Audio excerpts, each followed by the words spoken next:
tane parça var. Bu ön parça, bu arka parça. Bakın arka parça daha uzun. Ön parça daha kısa ördüm. Şimdi video kısa olsun diye önceden çalışıyorum ben. Şimdi nasıl her yaş grubuna göre bu yeleği ayarlayabiliriz? Mesela yeni doğanlara yapmak istiyorsunuz. 0-3 aylık, 0-5 aylık için bebekler için yelek yapmak istiyorsunuz. Bakın elimde bir tane zıbım var. Yani herhangi bir kıyafet olabilir.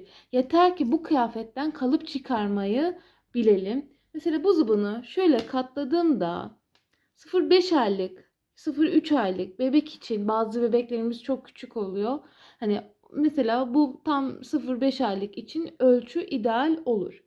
Şimdi hanımlar bakın. Zıbın. Elinizde herhangi bir parça olabilir. Mezurayı alıyorsunuz. Bakın ölçüyorum. 22. Ben ona göre 22 zincir çekeceğim. 22 santim zincir çekeceğim. Ama biz bunu 24 santim yapalım. Çünkü fazla zincir kalacağı zaman onu sıkıntı, dert etmeyin lütfen.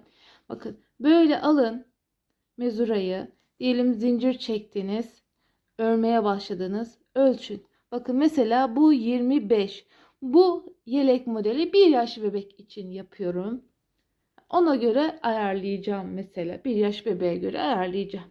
Siz zincir çekerken böyle alın elbiseyi mezura ile önce ölçün. Ona göre zincir çekin.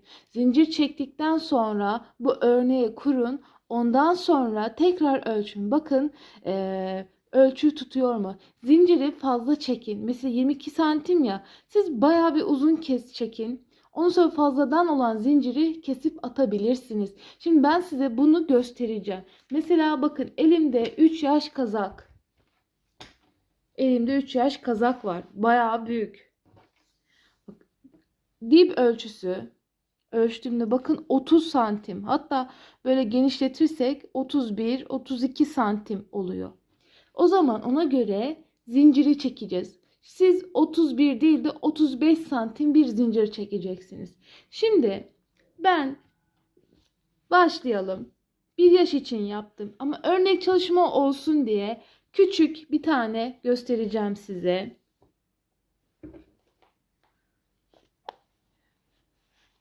İpimizin içinden alıyorum ki dışı karışmasın. Şimdi hanımlar başlıyoruz şimdi. Ön arka fark etmiyor. Bu zaten ön ve arkanın alt yapıları aynı sayı. Şimdi zincir çekelim. Zincir çekerken eliniz gevşek olacak. Bu kilitlemedir. Merhaba hanımlar, Ebebe Örgü YouTube kanalıma hoş geldiniz. Sizlere çok güzel kız yelek modeli anlattım. Tabi bunu isterseniz erkek bebeklere göre de uyarlayabilirsiniz. Bakın civcivli, Zara yelek modeli bağcıklı. Şöyle içini de göstermek istiyorum. Bakın içi de bu şekilde. Ve önü düğmeli. İlk defa bu modeli göreceksiniz internette. Ve bebek yakalı. Bu bebek yakasını çok muntazam bir şekilde ayarlamaya çalıştım, anlattım. Şimdi kullandığım ip polosu Baby Candy'nin beyaz rengi Klor 201. Çok güzel bir ip. 300 metre uzunluğunda. Bu yelek için 1,5 ip gitti. Bu fırfır yaparken bayağı bir ip gidiyor. Yani bunun için 2 tane ip almanız gerekli. Zaten bu yeleğimizin ölçüsünü vermek istiyorum. 1 yaş, 1,5 yaş bebekler için ideal. Bakın eni 28 santim. Boyu 31-32 santim. Yani bu bebeklere göre istediğiniz gibi yeleği ayarlayabilirsiniz. Bu yeşil için kullandığım ip polosu Candy Baby'nin 100 gram 300 metre. Klor 228. Çok güzel bir yeşil. Haki yeşil tonlarında. İşte pembe çiçeğim için Tekrardan polosu kendi baby'yi kullandım. Color 213. 300 metre uzunluğunda bu iplerimiz. Çok yumuşak bir dokuya sahip. Ve lila içinde polosu kendi baby 100 gram ve 300 metre uzunluğunda. Color 244. Bu ipleri N11 hepsi burada. Trendyol, PTT AVM gibi alışveriş sitelerinden temin edebilirsiniz. Ya da Polosu'nun internet sitesi var. Oradan da bu ipleri sipariş verebilirsiniz. %100 yerlidir hanımlar. Şimdi hanımlar, bu yeleği istediğiniz her yaş grubuna göre ayarlayabilirsiniz. Videoda size nasıl kalıp çıkartılır onu anlatmaya çalıştım. Umarım beğenirsiniz. Beğeni ve yorumlarınızı bekliyorum. Takip etmeyi de unutmayın. Şimdiden herkese kolay gelsin.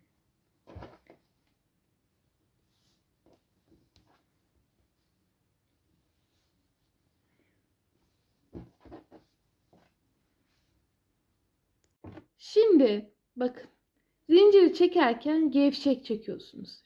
Şu an zinciri saymıyorum. Sayıyla yapmıyorum. Elimdeki parçaya göre zincir çekeceğim. Ama illa zincir istiyorsanız zincir sayısı. Mesela 1 yaş için 55 adet zincir çekin. Sonra fazla kalan zinciri kesip atabileceksiniz. Bakın çekiyorum. Bol bol. Elimi sıkmadan. Bakın. Zincirleri fazla sıkı örmeden hafif gevşek çekiyorum.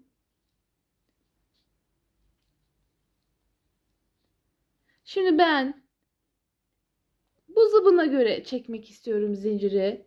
Ben burada size mantığı anlatmaya çalışıyorum. Şimdi zinciri çekip hemen geliyorum. Şimdi bakın hanımlar. Zinciri çektim. Bayağı da uzunca çektim. Güzel, gergin olmayan, gevşek bir zincir çekiyoruz. Bakın bayağı da bir büyük, hatta 1 yaş parçadan büyük ve uzun oldu. Olsun, hiç problem değil. Bunu dert etmeyin sakın. Yeter ki örneği kurarken bu bedene göre ayarlayalım. Hemen başlıyoruz. Şimdi bu zinciri daha büyük yaş grubu için bakın böyle bir penye, kazak, bluz, ondan sonra yani aklınıza ne geliyorsa, bakın benim aklıma zıbın geldi. Mesela atlet. Atlet biraz küçük olabilir çünkü onlar böyle çok gevşekleşip darlaşıp olduğu için küçük gelebilir. Yani bu şekilde kıyafetler, örnek hani elinizde ne varsa ona göre alın. Ama hani illa sayı istiyorsanız 1 yaş için 55, 2 yaş için işte 60, 3 yaş için işte 65, işte hani beşer beşer onlar zincir çekmeniz gerekli. Hem ip hem tığ hem el farkı olduğu için sayılar bazen tutmuyor. Mutlaka elinizde böyle bir kıyafet olmak zorunda hanımlar. Şimdi başlıyoruz. Tel aldım. 1, 2, 3. Üçüncü zincirden girdim. Bakın normal bir trabzan yaptım. Şimdi bu videoyu yakınlaştırıyorum.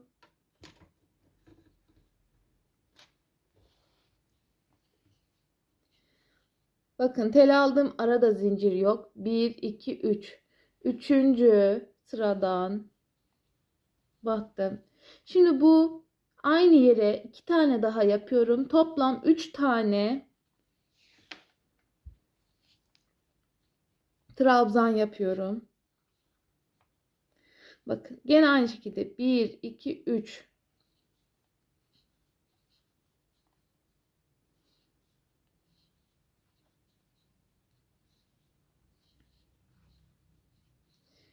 Bir, iki, üç.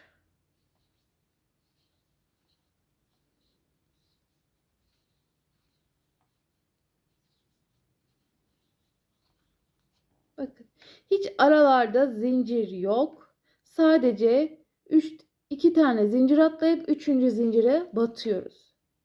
1, 2 ve 3. zincire battım. Bu şekilde dolduralım. Şimdi kıyafetin ölçüsüne göre dolduracağım. Bakın. bunun ölçüsüne göre dolduracağım. Buradan buraya kadar geleceğim. Bakın doldurdum.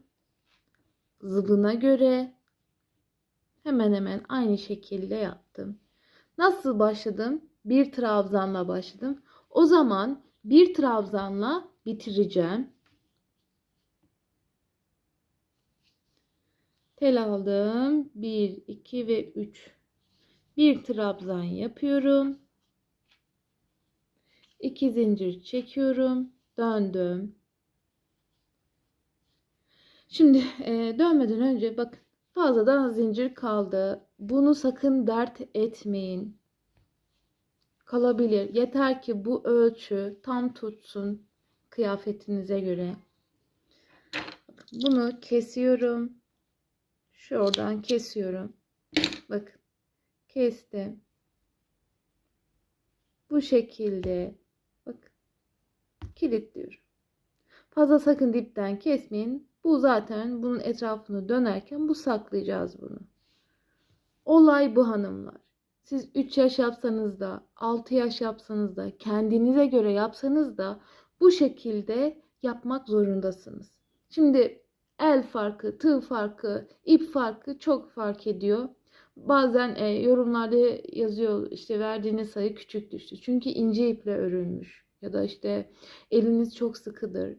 Yani gerçekten bu fark ediyor hanımlar. Şimdi geldik ikinci sıraya. Bak trabzanın tepesi. Hemen batıyorum bir tane. Şimdi boşluğa 2 tane yapmak zorundayım. Direkt boşluğa 3 tane yapsaydım bu kenarları kötü dururdu. Bakın şunu kastediyorum. Bakın bir trabzan başladım. Şimdi bu 3 tane ya. Bu üçlüyü direkt boşluğa doldursaydım kötü duracaktı. Daha muntazam, daha şık durması için bu detay gerçekten çok önemli hanımlar. Trabzanın tepesine battım. Şimdi aynı devam ediyorum. Üçlü üçlü. Bak boşluklara batarak 1, 2 ve 3. Bu şekilde sıramızı bitireceğiz. Zaten bunu az çok biliyorsunuz. Hiç bilmeyenler için gösteriyorum. Bakın. Böyle boşlukları üçer üçer dolduruyorsunuz. Şimdi son yere kadar buraya kadar gelelim. Evet bakın son geldik. Nasıl başlamıştık? Aynı o şekilde bitirmemiz gerekli. Bu boşluğa 2 tane yapıyorum. Şimdi buraya bunu ben 3 tane buraya trabzan yapıp bitirebilirdim. Ama örgülerimiz muntazam güzel olsun diye bu detayı lütfen atlamayın. Hemen geldik trabzanın birit kısmına. Tel aldım. Bakın normal trabzan yaptım. Ve 2 zincir çekiyorum. Bakın ne kadar güzel oldu. Şimdi aynı bu şekilde devam edeceğiz. Şimdi bir trabzan üçlü, bir trabzan üçlü. Köşeleri bu şekilde yapmak zorundayız. Çünkü dümdüz yukarı doğru örebilmek için bakın. Bir trabzan üçlü, bir trabzan üçlü, bir trabzan üçlü. Fark ettiniz mi? Yani bu şekilde gitmek zorundasınız hanımlar. Dümdüz yukarı çıkabilmek için. Örgüde yoksa hata verirsiniz. Şimdi geldik. Bakın bu üçlü trabzan ya. Şimdi bir tane yapıyorum. Bir trabzan. Hemen geldim bu boşluğa. 3 tane yapıyorum. Bakın bu şekilde 3. Şimdi bu sırayı da hemen üçlü üçlü yapıp sonuna kadar gelelim. Bitirirken de göstereceğim. Aklınız karışmasın. Bakın. Bir tane yaptım. Üçlü başladım. Bakın üçlü üçlü şimdi gidelim. Evet bakın geldim. Son üçlüyü yaptım. Başlarken trabzan ile bitirmiştim. Bakın 1, 2, 3. Sonuncu trabzanın birit kısmına batıyorum. Bir trabzan yapıyorum. Şimdi diğer sıraya geçiyorum. Bunu artık biliyorsunuz. Ne yapacaktım? Trabzanın direkt biritine batıyorum. Hemen boşluğa 2 tane yapıyorum. Bundan sonra bu şekilde dümdüz öreceksiniz. Ne arttırma ne eksiltme olmayacak hanımlar. Bakın. Trabzan üçlü. Trabzan üçlü. Bu şekilde öreceksiniz. Bakın şimdi bu yeni doğan için. Bakın böyle koyduğum zaman, hatta biraz büyük bile 3 aylık için, 5 aylık bebeklere bile olur. Hani aslında böyle bir tane eksiltip de yapabilirdim. Ama olsun. Maksat burada kalıbı kurmak. Şimdi hanımlar bunu diyelim öreceğiz. Ne kadar öreceğiz? Şimdi arka parça için konuşuyorum şu an. Önce arka parçayı anlatayım ki ön parçada biraz işlemler var. Farklı bir teknik kullanacağım. Şimdi arka parça için dümdüz öreceğiz. Bu işte bakalım 1, 2, 3 sıra ördüm. Şimdi buradan bakın şöyle detaylı göstermek istiyorum. Şimdi buradan ölçtüğümde diyelim şu kolun, bu kolun şöyle tam ortası değil de ortasının biraz üstü olmak zorunda. Çünkü arka parçalar her zaman fazla olur. Arka tarafta ense gözükür. Ön parça yaka alçak düşük olur. O formu verebilmek için arka parçayı biraz fazla öreriz.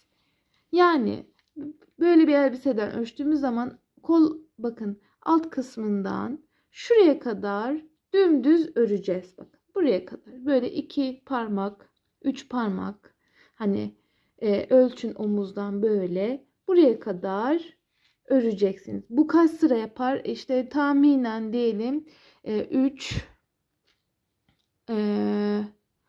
8 pardon 4 burnunu da sayalım. 8 8 16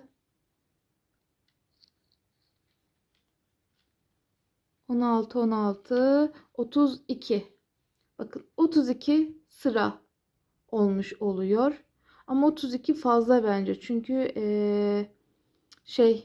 bunda 32 fazla. Çünkü öreceğiz. Bu tahminen diyorum ama burada sayalım. Mesela bu 1 yaş.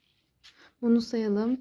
1, 2, 3, 4, 5, 6, 7, 8, 9 pardon ben bunu hemen bir sayıp geleyim, karıştırarak saydım. Şimdi hanımlar böyle döndürerek yaptığım için doğal olarak gerçek sayıyı vermedi. Ama mesela burada 27 idi galiba. 27 sıra ördüm mesela 1 yaş parçanın arka kısmını 27 sıra ördüm. Mesela 3 yaşta bu tabi 27 sıra hani 30 sıra 32 sıra falan olur. Çünkü bakın mesela 3 yaşta bunu şöyle göstermek istiyorum. Biraz uzaklaştırayım. Arka parçayı nasıl ayarlayacağınızı. Bakın arka kısım. Mesela bu yelek olduğu için şuradan diyelim ölçelim. Yelek biraz kısa olur. Mesela omuzdan 3 parmak indirelim. Bak size santim sayısı vereyim, daha kolay olur. Şu omuzdan böyle tutun. Çünkü el farkı falan olacağı için şu omuzdan tutun mesela 3 yaş için işte 29 santim olana kadar örün. 29 santim olduktan sonra omuz detayı yapacağız mesela. Arka kısmı bu şekilde. 2 yaş içinde o zaman bu 29 santimse 2 yaş içinde bu o zaman büyük ihtimal 25 santimdir. 1 yaş için o zaman 22 santimdir. Hani işte yeni doğan için bakın bu zıbın için mesela ölçü vereyim size. Şöyle ölçtüğümde mesela kaç santim olacak? Bakın tahminen işte 15 santim. Bakın 15 santim mesela 0-5 aylık bebekler için 15 santim uzunlukta örmeniz yeterli olacaktır. O zaman biz de ona göre bu parçayı öreceğiz. Mesela bu elimdeki parça 1 yaş. Hatta 1,5 yaş bile olabilir. Bakın. 28 santim. Mesela bakın 1 yaşta bu 28 santim oldu. Arka parça olduğu için. Yani el farkı, tığ farkı fark ediyor. Elinizde mutlaka elbise kalıbı olsun. Şimdi omuz kısmına geçeceğiz. Ben şimdi toplamda kaç sıra ördüğümü tekrar saymak istiyorum çünkü unuttum. 2, 4, 6, 8, 10, 12, 14, 16, 18, 20, 22, 24, 26, 28, 29 sıra ördüm. Bakın arka parçayı 29 sıra ördüm. Şimdi hemen omuza geçelim. Omuzu anlatmak istiyorum. Şimdi burayı devam edeceğiz. İpi kesmeden aynı şekilde bakın üçlü başlamışım. Üçlü yaptım. Sonra tekli yaptım. 1, 2, 3, 4, 5 tane ördüm. Ama yeni doğanda siz mutlaka 4 tane yapın. 4 tane örün. Çünkü yeni doğanın omuz kısmı küçük. Ama 3 yaşta mesela yapacağınız zaman siz 5 tane yapın. 2 yaşta da aynı bu şekilde 1, 2, 3, 4, 5 tane olsun. Ya her yaş grubunda değil de her diyelim 5-6 yaşta bu işte buradaki sıra 6 olsun mesela. O şekilde ayarlamaya çalışın. Şimdi bakın arka omuzunu 3 sıra ördüm. İşte daha düşük yaş grubunda diyelim 0-5 aylık için 1-2 sıra örün. Bu omuzdaki arka kısmı. İşte 3-4-5 yaş içinde bu sırayı 4, 5, 6, 7, 8 diye arttırın. Buradaki omuz detayını. Ama fazla da arttırmayın. Böyle bayağı bir omuz düşük olur. Onun için hani 5-6 sıra yeterli olacaktır. Daha büyük yaş grupları için söylüyorum. Şimdi 1 yaş için 1, 2, 3 sıra örmeniz yeterli olacak. Şimdi hemen size buradaki parçayı nasıl başladığımı göstermek istiyorum. Şimdi hanımlar sayalım. Bakın 1, 2, 3, 4, 5 ördük. Şimdi buradan da sayıyoruz. 1, 2, 3, 4, 5. O zaman buradan başlıyoruz. Buradan başlamamın sebebi bakın başlarken bu taraftan başladım. Çünkü burada bitti. Buradan başladım. O zaman buradaki omuzu da buradan başlıyorum. Ne yapmışım? Üçlü başlamışım. Bakıyorum hemen. Şimdi aynı şekilde üçlü başlıyorum. 1, 2, 3. Şimdi biraz detaylı anlatıyorum ki karıştırmayın. Hatalı örmeyin diye anlatıyorum. Hani o yönden kusura bakmayın. Şimdi 1, 2, 3. Şimdi üçlü üçlü gidiyorum. Hemen buraya kadar geliyorum. Bakın. Şimdi bakın son sıraya geldim. 2. Ne yapıyorduk? Hemen trabzanın bir itine batıyordum. Farklı bir bakın işlem yok omuzda da. Aynı şeyi düzeni devam ettiriyoruz. Şimdi bir trabzan yaptım. Boşluğa 3 tane yapıyorum. Bakın omuzda da aynı. Bakın yani farklı bir işlem yok. Sadece buradaki sıra sayısı farklı. Yani bu model çok basit gerçekten. Bir de hani benim terzilik bilgim olduğu için kalıp çıkartmayı örgüde biliyorum. Hani benim pek sayılarla işim yok. Ama hani sizler için mümkün olduğunca sayı vermeye çalışıyorum. Az çok kestirebiliyorum, hani ben sayısız çalışmayı daha çok seviyorum. Şimdi ne yapacağız? Bir trabzanla başlamıştık. Şimdi aynı şekilde bir trabzanla bitireceğim. Bir trabzan yaptım. Şimdi 2 zincir çekiyorum ve şu an son sıram 3 sıra. Hani dediğim gibi 2 yaş yapanlar da 3 sıra örsün. İşte 1 yaş altı yapanlar 2 sıra örsün. Ama daha büyük yaş grupları için de 3-4 yaş için 4, işte 5-6 yaş için 5 sıra omuzda örsün.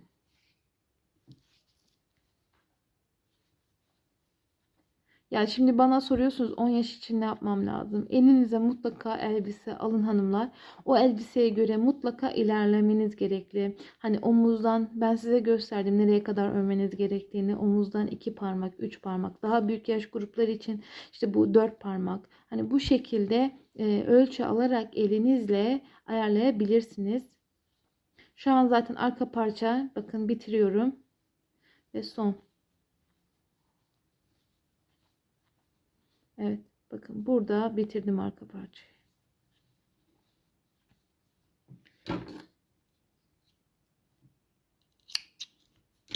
Arka parçamız bakın bitti hanımlar. Şimdi ön parçaya geçeceğiz. Şimdi ön parçada ön tarafı düğmeli olacağı için bakın bunu bayağı bir az ördüm. 22 sıra ördüm. Şimdi hanımlar bakın şu şekilde göstereyim. Siz de bu şekilde ayarlayacaksınız. İlik düğme yeri ön kısım ne kadar aşağıda olmasını istiyorsanız tamamıyla sizin zevkinize bağlı. Ona göre ayarlamanız gerekli. Şimdi bu arka parça 29 sıra örmüştüm. Bu ön parça şu an 22 sıra ördüm. Şimdi bu sırayı nasıl öreceğimi göstereceğim. Şimdi 22 sıra ördüm. Şimdi geleceğim. Bunun tam ortasını bulmam lazım. Şöyle katlıyorum.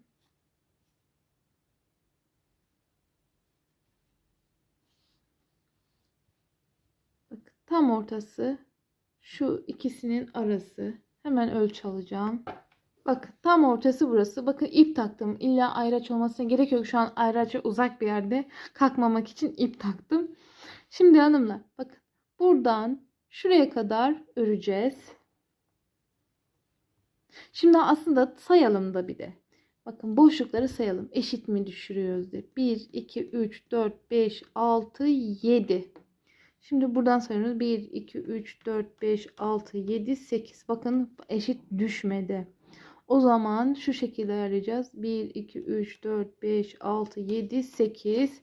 Tam buraya 1, 2, 3, 4, 5, 6, 7, 8. O zaman buraya kadar öreceğiz. Ama burada ilik pat yeri olacağı için şurada yapılırsak geniş bir ilik pat çalışması yapmak zorundayız o zaman.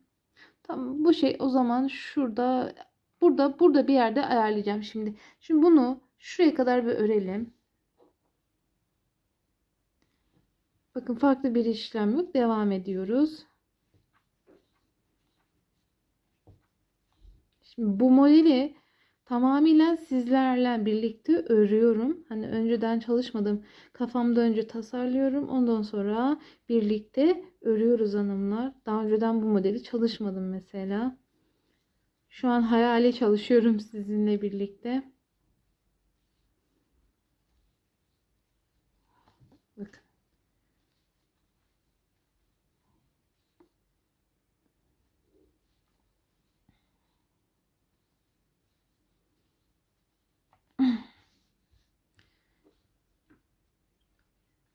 Yedi.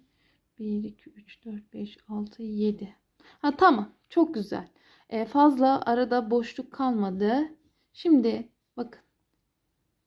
Şu burası tam ortası olduğu için. Bakın burası tam ortası. Bak 1, 2, 3, 4, 5, 6, 7 yaptım. 1, 2, 3, 4, 5, 6, 7 yapacağım.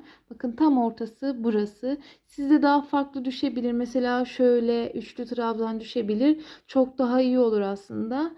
İlik yerini ona göre aslında ayarlayacağız. Şimdi bakın dönüyoruz. 2 zincir çektim. Şimdi dönüyorum.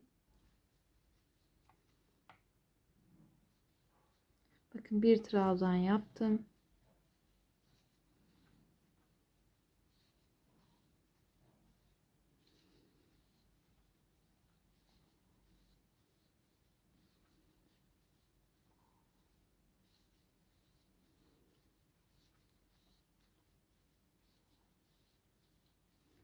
Şimdi bu sırayı şimdi söyleyeceğim size.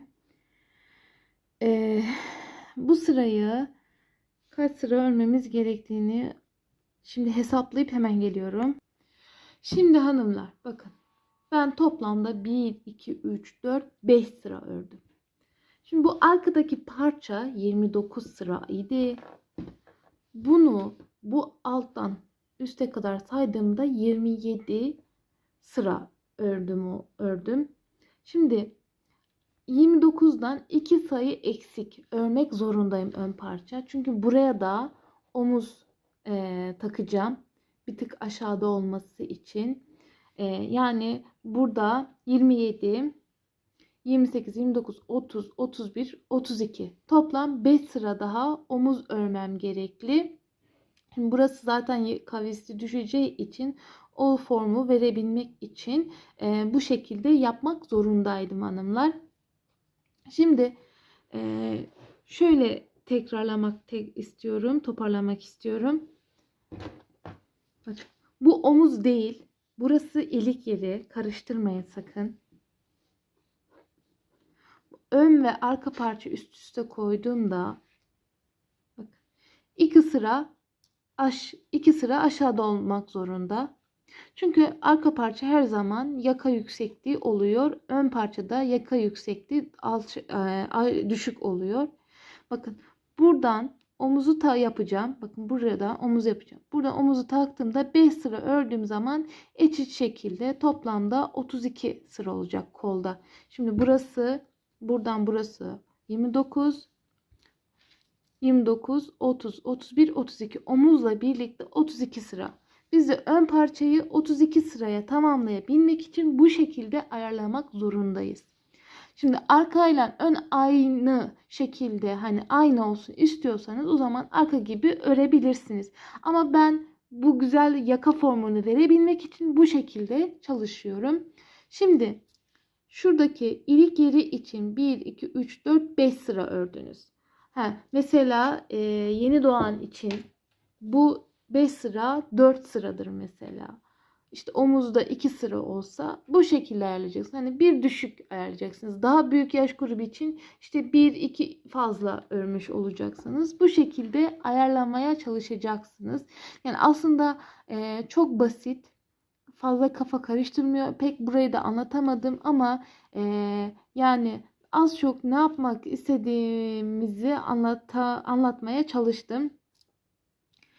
Şimdi bunu ördüm. Şimdi burayı hemen öreceğim. İpi kesiyorum. Şimdi şu an bizi karıştıran şu. Burayı omuz sakın sanmayın. Burada aklınız karışmasın. Şimdi bakın orta kısım burasıydı. Ben şimdi buradan hemen başlıyorum. Çünkü buradan başlamıştım. Buradan devam etmek zorundayım.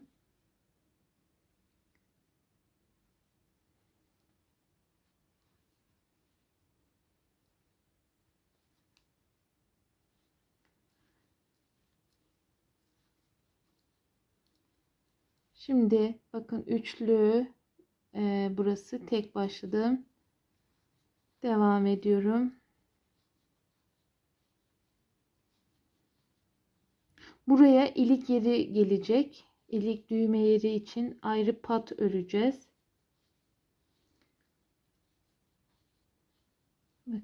Bunu böyle devam ettirin. 5 sıra örün. Kenarlarındaki sayılar aynı, farklı bir işlem yok. İşte dediğim gibi 4-5 yaş yapanlar, daha büyük yaş yapanlar, hani 2-3 yaş yapanlar 5 değil de 6, 7, 8 diye buradaki sayı artacak. Aslında yakanın buradaki ilik düğme yerinin uzunluğu tamamen sizin zevkinize bağlı. Ona göre ayarlayacaksınız. Şimdi ben burayı örüp geliyorum. Evet hanımlar, ön parçayı örünce şimdi daha iyi ve net anlamış olacağız. Şimdi bakın, ön parçamız bu şekilde. 27 sıra komple ördüm. Burası yaka kısmı. Sakın karıştırmayın, omuz değil. Daha omuzu öreceğiz 5 sıra. Arka 29, ön 27 sıra. Diyelim işte yani 2 yaş, 3 yaş falan örenler. Diyelim arkası 30 sa ön parça 28 sıra olacak. İşte bunda mesela bunun sırası diyelim 16 ise arkası, ön kısmı da ön 4 sıra olacak. Bu şekilde ayarlayacaksın. Hani ben örnek olarak sayı veriyorum size. Şimdi bakın, burası ilik yeri. Bu kısım. Şimdi hemen buraya ilik yeri açacağız.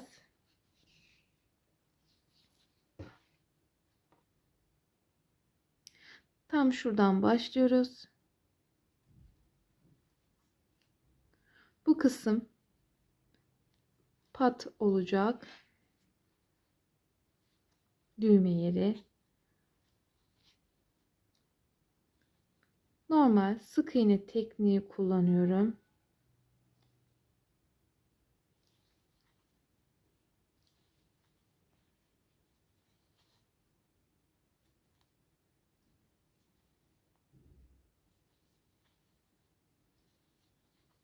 Gelişi güzel. Batıyorum sırasıyla.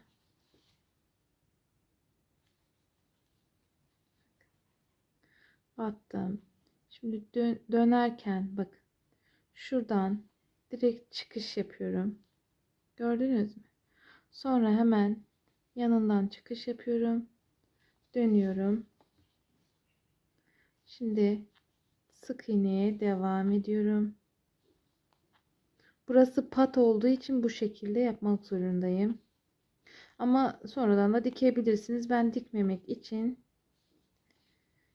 birleştirdim. Şimdi dönüyorum.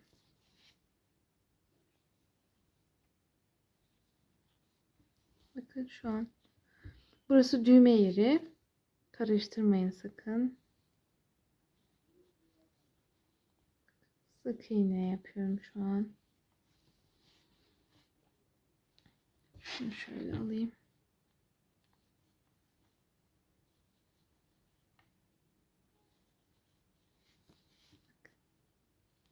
Şimdi son sık iğneyi yaptım. Pardon, bir tane daha yapıyorum. Bir tane daha yapıyorum. Şimdi bakın. Ne yapmıştım? Şuradan batıyorum. Direkt çıkıyorum. Bakın. Gördünüz mü? Şimdi çıktım. Sonra diğer sıra için bir daha batıp çıkış yapıyorum. Dönüyorum. Şimdi hemen bakın sık iğnenin tepesi burada. Bu son sıra zaten. Sık iğne yapıyorum. Bu kısım düğme yeri. Şimdi ilik yerini göstereceğim size.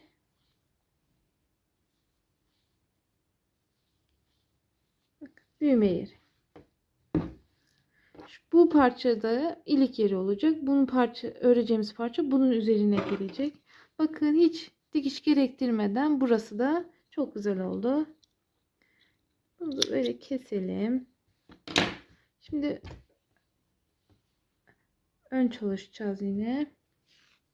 Bu arada bu önüne falan dikkat edin. Mesela bu ön yüzü, burası arka yüzü. Mutlaka ona dikkat edin. Şimdi bakın. Buradan ipi takıyorum. İpi fazla biraz uzun bırakın. Çünkü dikeceğiz bu parçayı. Böyle uzun bırakın. Aynı şekilde bakın, sık iğne yapıyorum. Çok basit, fark ettiyseniz. Hiç zorlu bir işlem yok burada.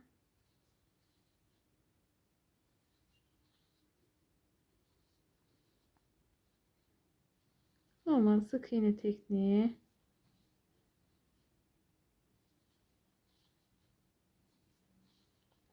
Tabii bu ilik yeri siz istediğiniz uzunlukta yapabilirsiniz. Mesela ben işte yanlış hatırlamıyorsam 22 sıra yaptım. Mesela şuradan şuraya kadar yapabilirsiniz ilik yeri. Mesela işte 15 sıra ördükten sonra ilik yeri de bu şekilde ayarlayabilirsiniz. Yani tamamen size bağlı. İsterseniz hiç açmayabilirsiniz ilik yeri. Yani bu sizin zevkinize bağlı. Şimdi bakın, bir tane zincir çektim. Bir 2 zincir çekiyorum. Düğmenize göre ayarlayın. Eğer çok büyük düğme kullanacaksınız 3 zincir çekin. 1 2 boşluk atlıyorum. Pardon. Bir ikinci boşluğa batıyorum. Bakıyorum şöyle biraz küçük oldu. Ben 3 zincir çekeyim. Çünkü ahşap düğme kullanmak istiyorum. 1 2 3. 3 zincir çektim. 1 2 3. Üçüncüye batıyorum. Şimdi normal sık iğne yapıyorum. Birinci iliğimi açtım. Şimdi buraya da ikinci iliğimi açacağım. 1 2 3 yapıyorum. 1 2 3. Şimdi ikinci iliğimi de açtım. Döndüm. Bakın 2 tane ilik yeri açtım. Tamamen süs için yapıyorum bu yeri. Bir de bu arada yakadaki bu ilik düğme yerinde açmış öğreniyoruz. Nasıl açılır öğreniyoruz. Bakın normal sık iğne gidiyorum. Pardon, şuraya 3 tane batacaktım. 2 tane yapmışım. boşluğa 3 tane, çünkü 3 zincir çekmiştim. Şimdi normal sık iğne dönüyorum. 1 2 3, burada bir tane vardı. Bakın ilik yerini de açmış olduk. Bunu iğneyle buraya güzelce dikeceğiz ama bir sık iğne daha istiyor. Böyle. Son sık iğneyi de gittikten sonra bitiriyoruz.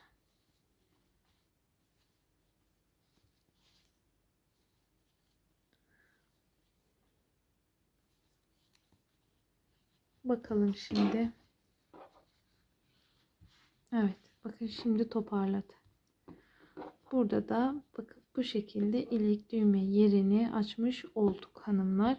Şimdi hemen omuz yerine geçeceğiz. Ama omuz yerine geçmeden önce bir teknik daha var. Onu da göstermek istiyorum. Şöyle zincir yürütme yapalım. Bu son bitiriş olsun. Daha güzel durur, daha muntazam olur. Sık iğne değil. Böyle girdiniz, direkt çıkış yaptınız. Bu şekilde hemen bitirelim. Şimdi omuzları aynı arkadaki gibi yapalım. 5 sıra öreceğiz ama burada arkada 3 örmüştük. Önde 5 sıra öreceğiz. 32'yi tamamlayacağız. Bakın daha güzel oldu. Daha bitirici oldu. Şimdi omuz kısmını başlayalım. Burası ön yüz. Buradan değil, şuradan başlayacağız. Çünkü arka yüz. Burası. Bir saniye. Şimdi hanımlar başlıyoruz. Omuz kısmını.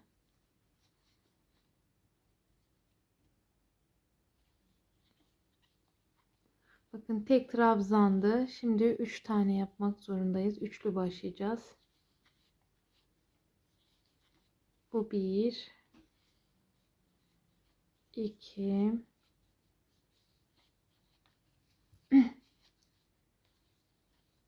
3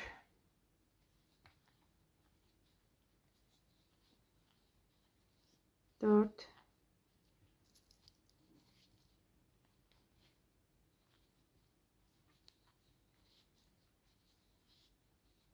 ve son 5. Çünkü arkada 5 yapmıştık. Önde de aynı yapmak zorundayız sayıları. Bakın daha iyi ve net anlaşılır oldu. Şimdi dönüyoruz. Aynı şekilde bunun gibi, bakın bunun gibi devam ediyoruz ama 5 sıra öreceğiz. Toplam 32 sıra. Bakın toplam 32 sıra olacak. Şimdi hemen ben omuzları bitirip geliyorum. Şimdi ön parça omuzunu 5 sıra ördüm. Şimdi birleştirmeyi göstereceğim.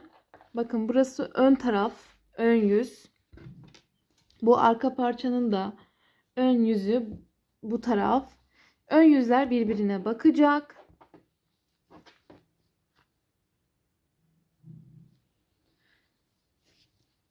İpi koparmadan omuz kısmını birleştirmek istedim. Çünkü fazla ip kalıntısı istemiyorum. Şimdi normal sık iğne tekniği kullanarak birleştiriyoruz. Bakın böyle birbirine eşit şekilde ayarlayıp böyle üst üste getirtin. Zaten eşit şekilde düşüyor. Bakın üçlü bitti, üçlü bitti.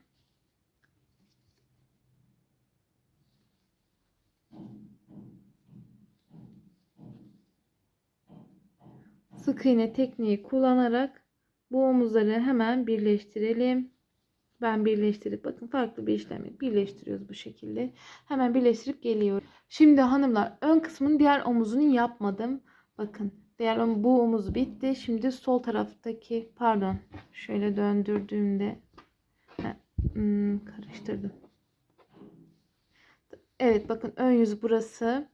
Şimdi sol kısımdaki omuzu yapmamıştım. Aynı dönüyorum. Bakın ters yönü. Bu düz yönden başlanmaz. Ters yönden başlanır. Hemen sayıyoruz. 1, 2, 3, 4, 5. 5'e girdim. Hemen ipi takıp buradan başlamak zorundayım. Ne yaptım? Üçlü başladım. Aynı şekilde üçlü başlayacağım. Bakın ipi takıyorum.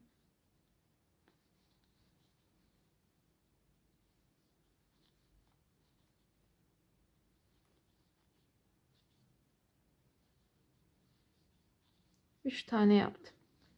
Şimdi 5 sıra örelim, bitirelim. Sonra omuzu da birleştirelim. Gelelim yaka kısmına geçeceğiz. Böyle devam edelim. Farklı bir işlem yok. Bakın 5 sıra örün, sonra omuzları birleştirin, geliyorum. Evet hanımlar, bakın şimdi omuz kısımları birleştirdim. Şimdi bu yakasını komple güzelce bir sık iğne gideceğim. Normal sık iğne tekniği kullanıyorum. Bakın normal böyle sırayla yeleğin ön yüzünden sık iğne gidin. Mutlaka daha güzel olur. Şimdi köşede bir kestirme göstereceğim size sık iğne yaparken.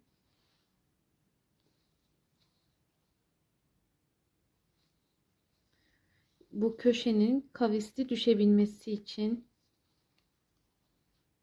Ay pardon. Yanlış yerde başladım. Bunu sökmek zorundayım. Çünkü köşeden başlamam lazım.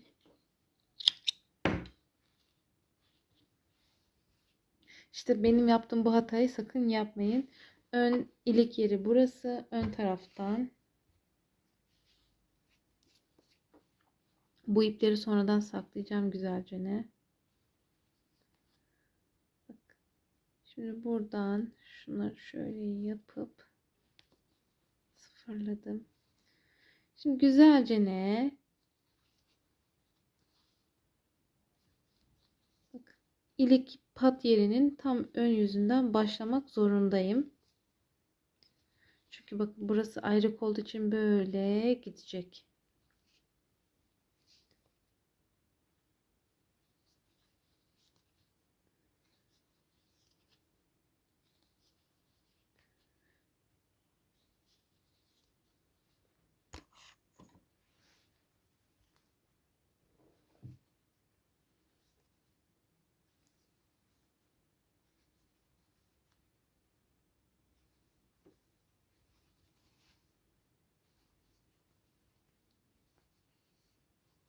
Bak geldik bu köşe kısmına.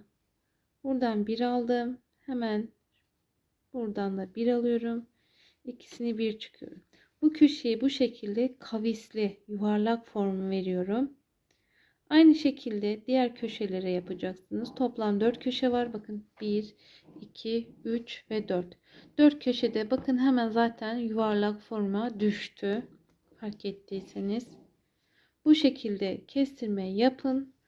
Ondan sonra diğer sıraya geçiyoruz. Şimdi ben hemen örüyorum sık iğne. Buraya kadar bitiriyorum, geliyorum.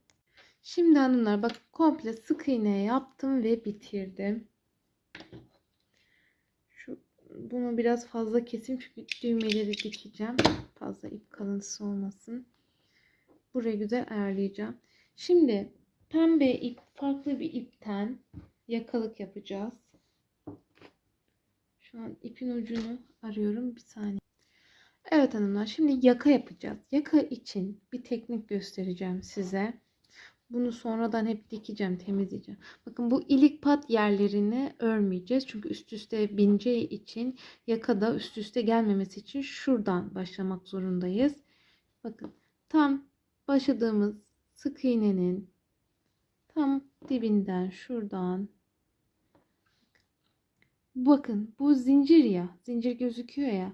Bu kanadı değil de bu alttaki, yani bu alttaki değil de şu üstteki kanattan giriyorum. İpimi taktım. Ön yüz, yeleğimizin ön yüzü.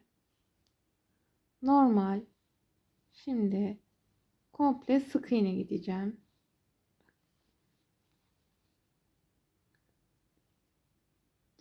Şuradan almayın. Şuradaki kanattan mutlaka alın. Böyle.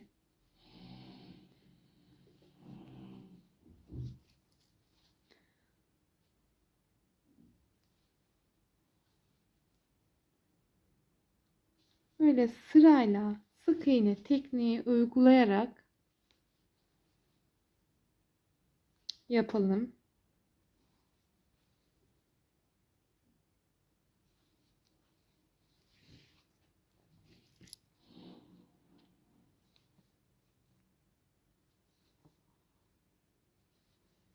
Bakın.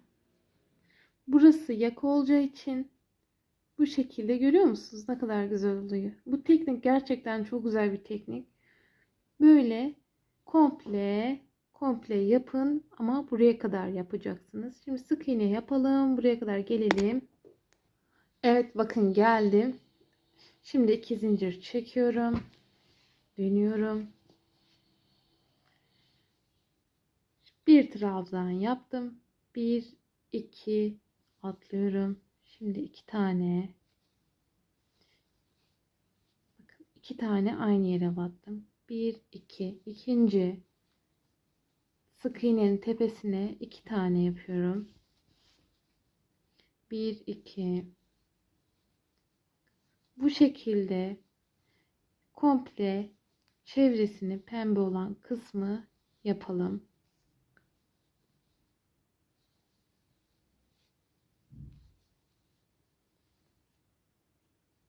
Şimdi bunun komple çevresini bu şekilde dönelim. Evet geldim. Şimdi nasıl başlamıştım? Bir trabzanla ve bir trabzan ile bitiriyorum. Şimdi ben renkli yapmak istiyorum. Onun için ipimi keseceğim. Lila kullanmak istiyorum.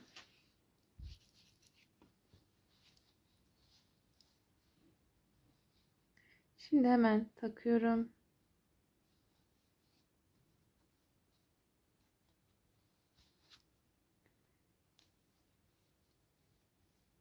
Şimdi arttıracağız.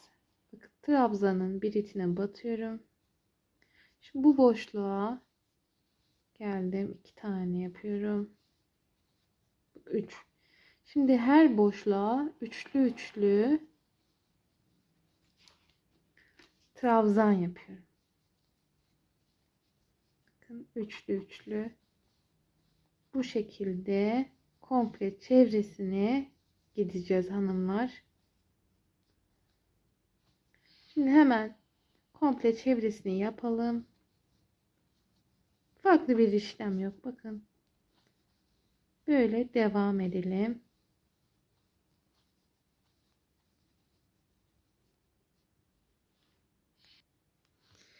Evet hanımlar, şimdi lilayı da bitirmek üzereyim. Son 2 tane yaptım. Şimdi trabzanın tepesine batıyorum. Nasıl başladıysam o şekilde bitirmek zorundayım. Biraz uzun kestim. Şimdi koyu renk, koyu bir pembe, rengarenk olsun istiyorum. 2 zincir çektim. Bakın yeni bir ip taktım. Ama tabii siz tek renk yapabilirsiniz. Böyle bir trabzan yaptım. Şimdi boşluğa 3 yapmıştık. Şimdi 4 yapacağız. 4 tane trabzan yapıyorum. 2, 3 ve 4.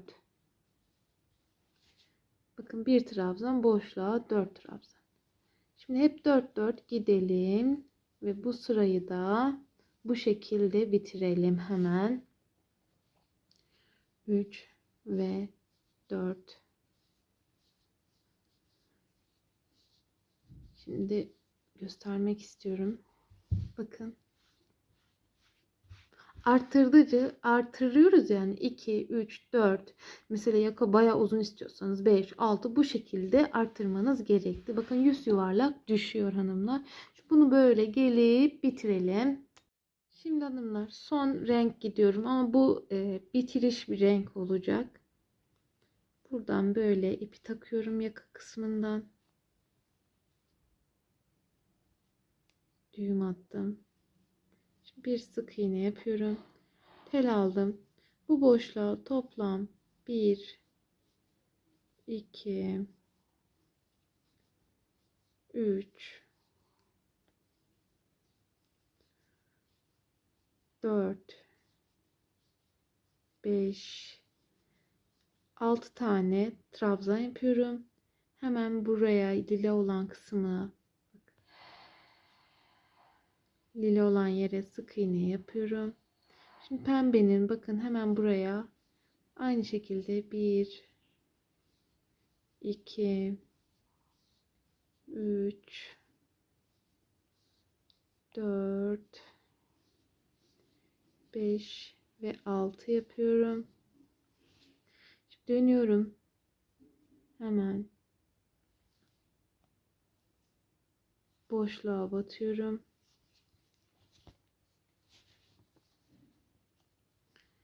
Şimdi tam bu ortaya 1 2 bakın tam ortasına batıyorum. 3 4 5 6. Şimdi hemen yanına batıyorum. 1 2 zaten ikişerde bir böyle çok da güzel oluyor. Bakın böyle desen oluşturuyoruz. Yakayı bitireceğiz.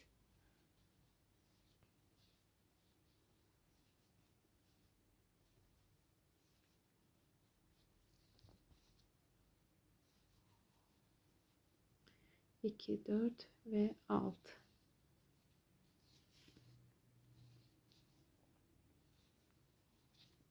Bakın çok da şık bir şey oldu.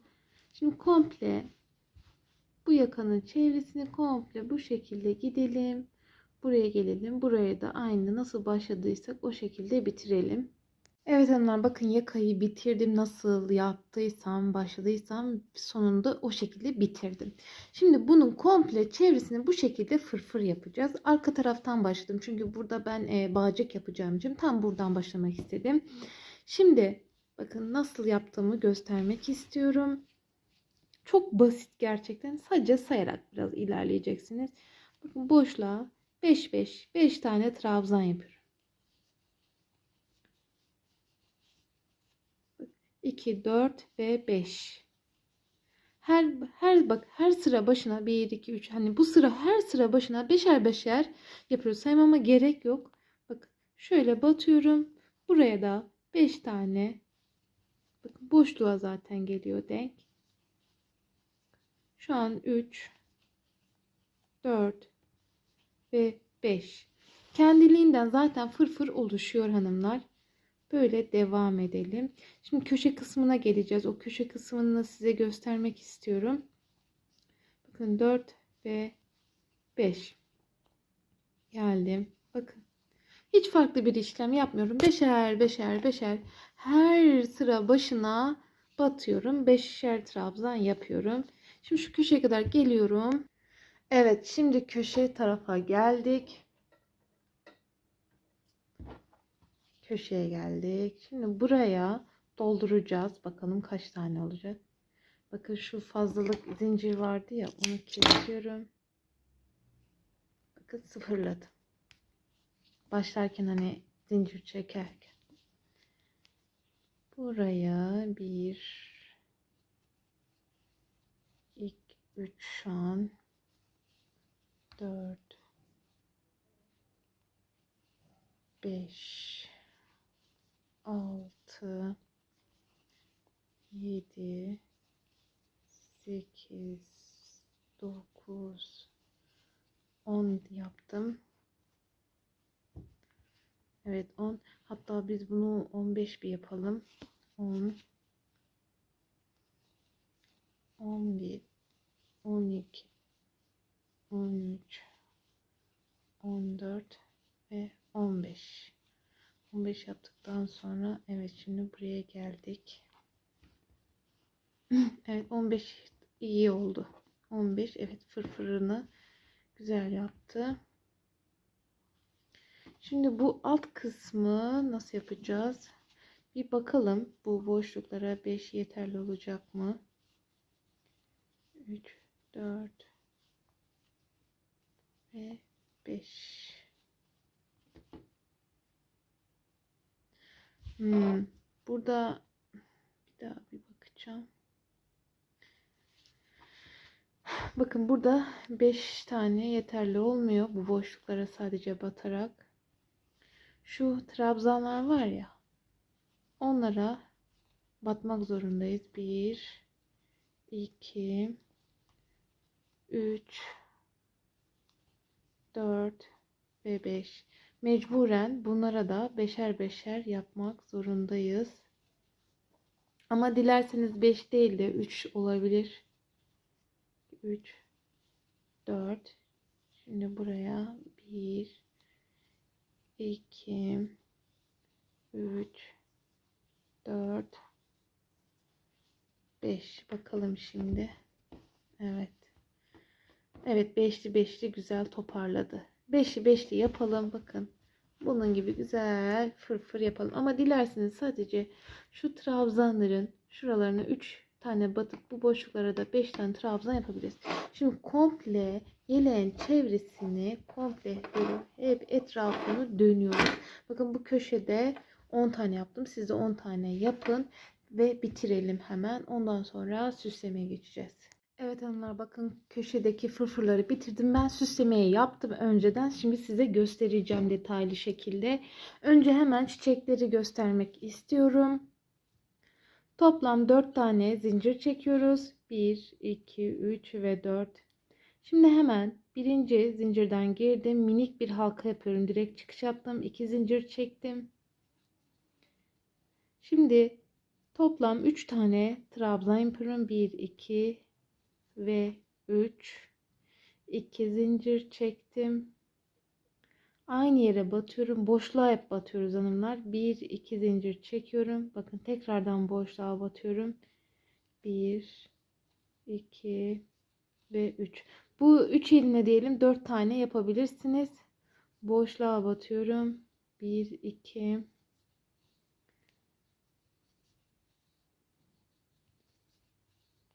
5 yapraklı yaptım. Sizler istediğiniz yapraklı yapabilirsiniz.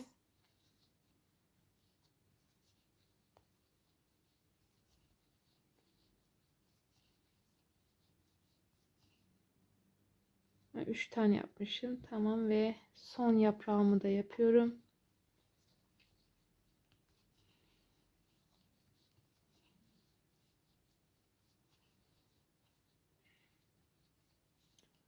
Evet, çiçeğimiz bakın bu şekilde oluyor. Tabi siz bu yaprakları 3 trabzan değil de 4 trabzan yaparak daha büyük düşürebilirsiniz. Bu şekilde çiçeklerimiz dikerken her yaprakların kenarlarından dikiyorsunuz. Ortasına ince takıyorsunuz. Ben rengarenk istediğim yaptım. Şimdi hemen civcivi yapalım. Civciv için de 4 tane zincir çekiyorsunuz. 1, 2, 3 ve 4. Şimdi hemen birinci zincirden giriyorum.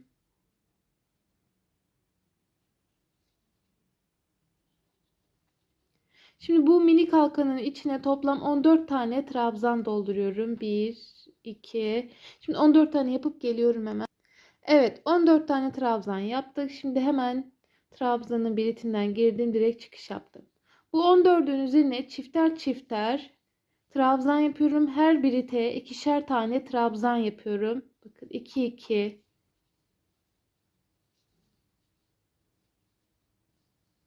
Hemen bunu da yapalım. Toplamda zaten 28 tane trabzan olacak bunun çevresinde. Evet, şimdi hanımlar birleştiriyoruz. Şimdi civciv kafasına geçeceğiz. Bakın bir boşluk atlıyoruz. İkinci boşluğa. Bakın geldim. Toplam 6 tane trabzan yapıyorum. Aynı boşluğa. 1, şu an 3, 4, 5 ve 6. 6 tane yaptım. Bir boşluk atlayıp hemen ikinci boşluktan bu şekilde direkt çıktım. Sonra tekrar zinciri kaydırıyorum. Direkt çıkış yapıyorum. Döndürdüm. Tel aldım. Şimdi bakın. Trabzanın tepesine top 2 tane, bak 6 tane trabzan var ya. Onların tepelerine ikişer tane trabzan yapıyorum. Toplam 12 tane trabzan olacak. Bakın 2 2 yapıyorum.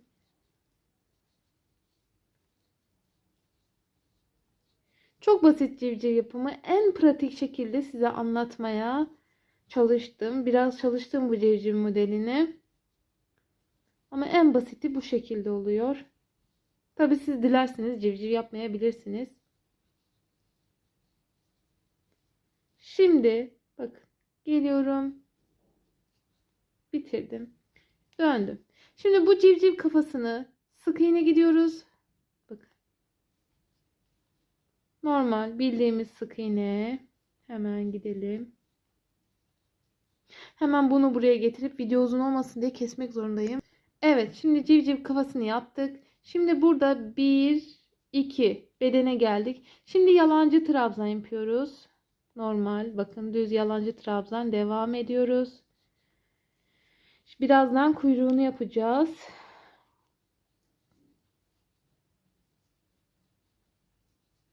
Evet. Şimdi kuyruğunu şu tarafa yapacağım.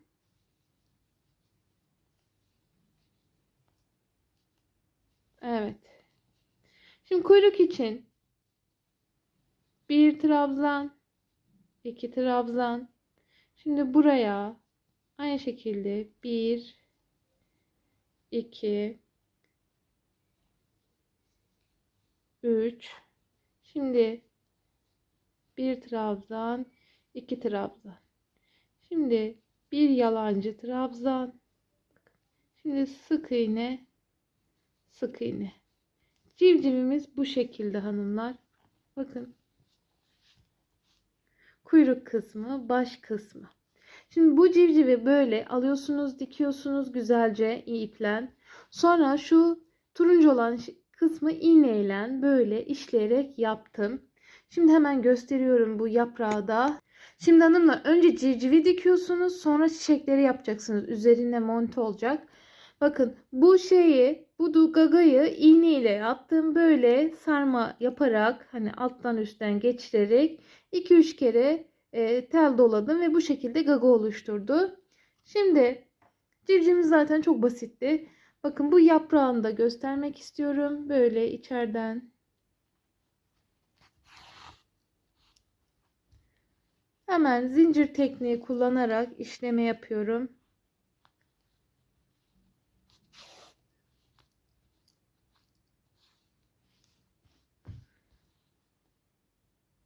Bakın. İğne ile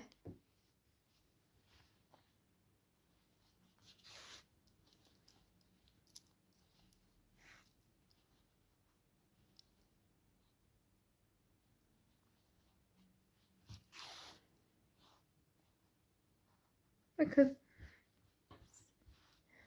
işleme tekniği yapıyorum.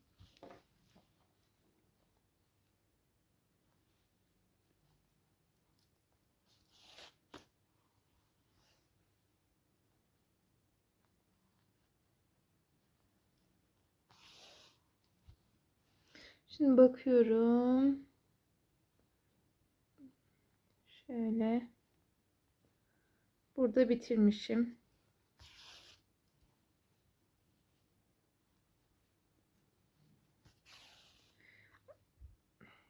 Şimdi yan yapraklarında yandan yapıyoruz. Bu şekilde süslemeyi yapıp bitirelim. Bakın zincirlerinde şöyle bir küçük minik bir desen oluşturdum. Tamamıyla sizin zevkinize bağlı bu işlem. Geldim. Şuradan da böyle yapıyorum. Bunu sonra devam edeceğim. Ben hemen şu bağcık kısmını göstermek istiyorum sizlere.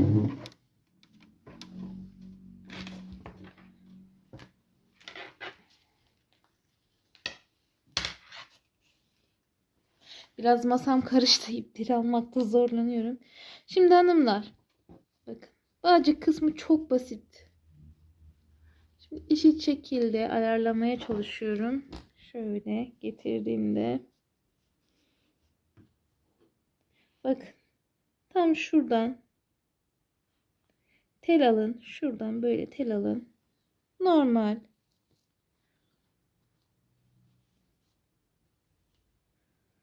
Bunları sonradan saklayacağım, temizleyeceğim. Zincir çekiyorsunuz. Uzunca bir zincir çekiyorsunuz istediğiniz boyutta. Bakın böyle zincir çekiyorsunuz. Uzun zincir çektikten sonra yalancı trabzan, isterseniz trabzan yaparak bu bağcık kısmını tamamlıyorsunuz. Bakın tek seferde çıkıyorum.